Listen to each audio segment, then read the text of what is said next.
Alors, on enchaîne avec les styles.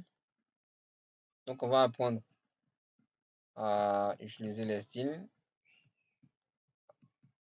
à en créer, et puis à fusionner certains modèles de page.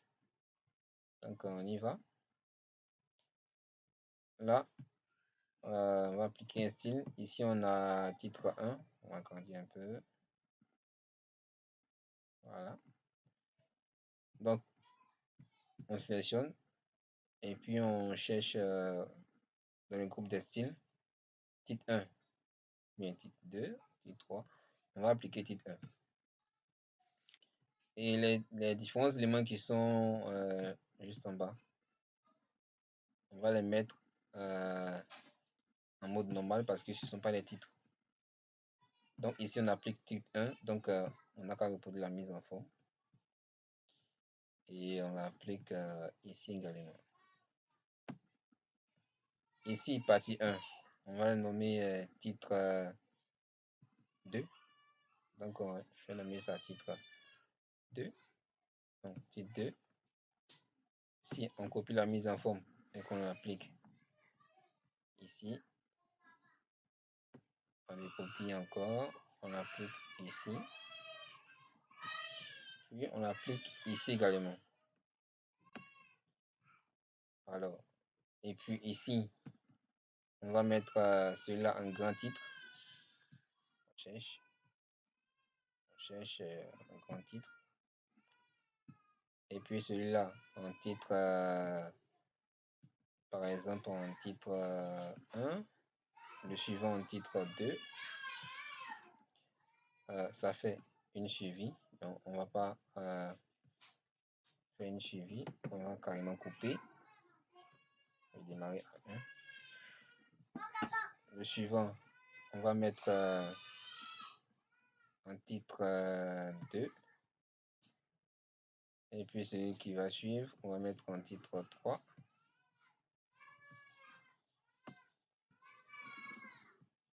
Et puis le dernier,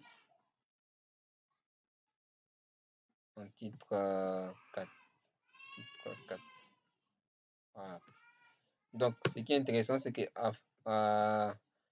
avec les titres, un grand titre renferme les autres titres. Donc, ici, si je ferme, ça ferme tous les sous-titres qui sont en bas. Si ici, je ferme le grand titre qui est là, je viens ici et que je le ferme, il ferme automatiquement tous les titres qui sont en bas. Donc, c'est mon grand titre qui est là. Si je viens que je le ferme comme ça, attention à ma souris, ça ferme tous les grands titres qui sont en bas. Donc, on peut naviguer de titre en titre. Maintenant, comment les modifier, les adapter à son document? On clique ici, on clique là, et puis créer un style, ou bien appliquer un style. On va créer un style. Là, on va l'appeler par exemple test, style test. On va les modifier par exemple. On veut que nos styles soient en noir et en taille.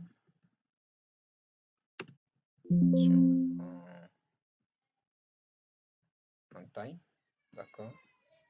Et de taille par exemple 18. D'accord. Et on veut l'appliquer à tous ces formats-là. Et on veut qu'il soit uniquement dans ce document. Donc on clique OK. Voilà. Donc ça veut dire que quand je vais sélectionner ici, que je vais cliquer sur test, ça va appliquer le style que je viens de mettre. Ensuite, si nous travaillons dans un gros document, par exemple, le fait d'avoir mis, d'avoir arrangé nos styles correctement nous permettra de, par exemple, lorsqu'on sera dans l'onglet affichage, de visionner le volet de navigation comme ceci. Qui nous permettra de, par exemple, aller à l'introduction de notre document ou, par exemple, à la conclusion en quelques clics. Voilà. Maintenant, les visionnages en mode brouillon, on peut le voir ici. Si on appuie sur... d'abord, on va voir le visionnage en mode page de notre document. Donc, on clique sur page pour voir. Ensuite, on va voir en mode web. Et puis, on va voir en mode plan. Alors, ces différents modes de visionnage nous donnent une appréciation de votre document. Ça permet de pouvoir faire des modifications plus facilement. Ferme le mode plan. Affichage. En mode brouillon cette fois-ci. Là. On peut faire toutes les modifications qu'on veut.